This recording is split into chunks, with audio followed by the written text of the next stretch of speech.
billahi syahida. Asyhadu an la ilaha illallah wahdahu la syarikalah wa asyhadu anna Muhammadan abduhu wa rasuluh la nabiyya ba'da. Amma ba'd. Yang saya hormati dewan juri, rekan-rekan sahabat dai yang dimuliakan oleh Allah. Alhamdulillahirabbil alamin. Pada kesempatan yang indah ini kita semua dipertemukan oleh Allah di majlis yang insya Allah penuh barakah. Salawat dan salam semoga tetap tercurah limpahkan kepada baginda alam yang tak pernah memencet kalkulator tetapi akhlaknya menjadi pelopor.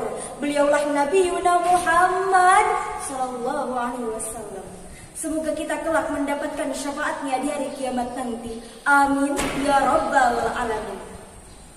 Hadirin kerabat dai yang dimuliakan oleh Allah.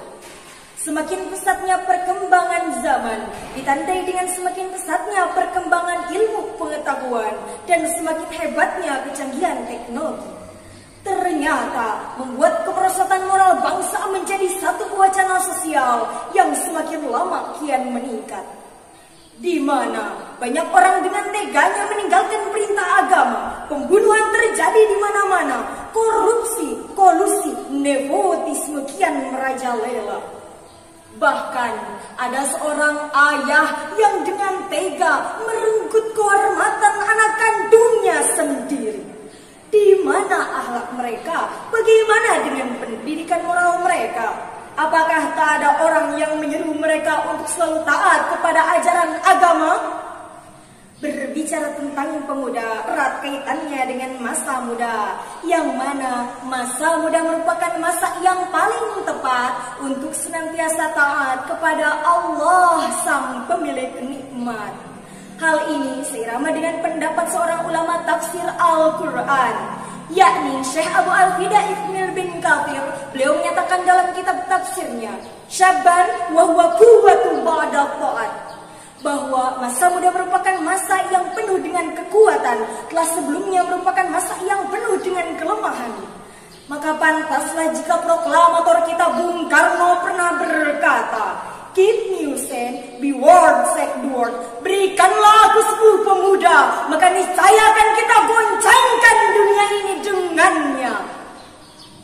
Pemuda merupakan nikmat dari Allah Subhanahu wa Ta'ala, di mana Allah telah memberikan kita bentuk fisik yang masih kuat, mata mampu melihat dengan tepat, tangan mampu mengangkat benda berat, kaki bisa berjalan dengan cepat, wajah mulus cantik dan tampan memikat.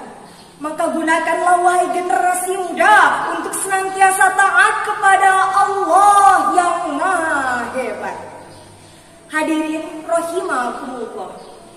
Namun sangat disayangkan bahkan memalukan di era milenial seperti sekarang ini, banyak pemuda yang kaya raya, hartanya di mana-mana, segala punya segala ada, yang istilahnya HP-nya Nokia, laptopnya Toshiba, mobilnya Avanza, kontrakan di mana-mana, sawahnya lega, duitnya loba, tetapi batinnya tersiksa, hatinya penuh dengan gegana.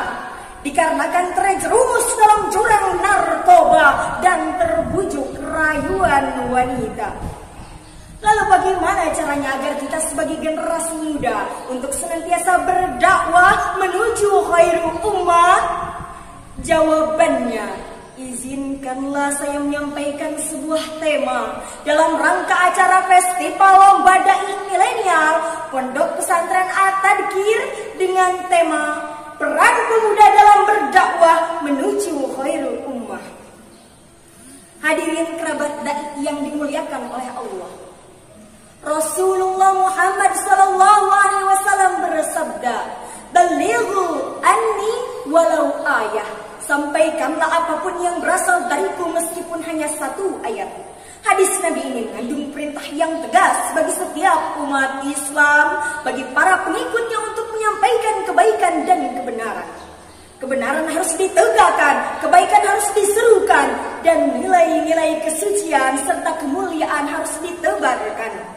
Tentu saja, kewajiban berdakwah dan menyeru manusia menuju kebaikan itu sesuai dengan tingkat kemampuan sebagaimana ditegaskan dalam Al-Quran surat Ali Imran ayat 104.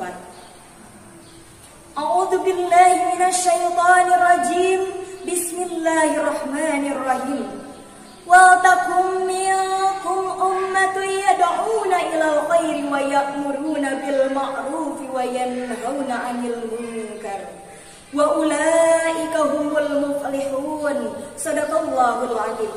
Yang artinya, sesungguhnya ada segolongan orang umat di antara kalian yang menyeru kepada kebaikan dan melarang kepada kemungkaran. Maka itulah golongan orang-orang yang mendapatkan keberuntungan. Al-Quran surat Ali Imran ayat 104. Jadi bisa dikatakan bahwa menyeru kepada kebajikan merupakan kewajiban bagi setiap orang yang beriman. Jika ayat ini ditunjukkan kepada seluruh umat Islam, maka harus ada sekelompok orang yang menyeru kepada kebajikan, menyeru kepada yang ma'ruf dan mencegah dari yang munkar. Jika ayat ini ditunjukkan kepada satu kelompok kecil masyarakat, maka harus ada sekelompok orang yang menyeru kepada kebajikan, menyeru kepada yang ma'ruf dan mencegah dari yang munkar. Jika ayat ini ditunjukkan kepada satu unit keluarga, maka harus ada sekelompok orang yang menyeru kepada kebajikan, menyeru kepada yang ma'ruf dan mencegah kepada yang munkar. Setiap kelompok masyarakat, setiap komunitas harus memiliki generasi yang berkualitas, yang siap menjunjung tinggi nilai-nilai keutamaan. Pesan dakwah sejak zaman Nabi Muhammad hingga sekarang mungkin tidak berubah, tetapi teknik, cara, metode, dan medianya terus mengalami perkembangan. Di era digital seperti sekarang, setiap orang bisa menjadi pendakwah, semua orang bisa menjadi mubaligh, siapa saja bisa memiliki channel YouTube, Facebook, Instagram, podcast, Spotify, dan lain-lain sebagai media untuk berdakwah. Begitu banyak akun YouTube yang berdakwah, tetapi konten, pesan, dan materinya memicu perpecahan. Begitu banyak akun Instagram atau Facebook yang berdakwah, tetapi ujaran-ujaran mereka menanamkan kebencian, kedengkian, dan meneguhkan perbedaan. Disinilah diperlukan generasi muda, calon penerus bangsa, juga calon penerus mertua, untuk senantiasa taat kepada Allah yang Maha Hebat.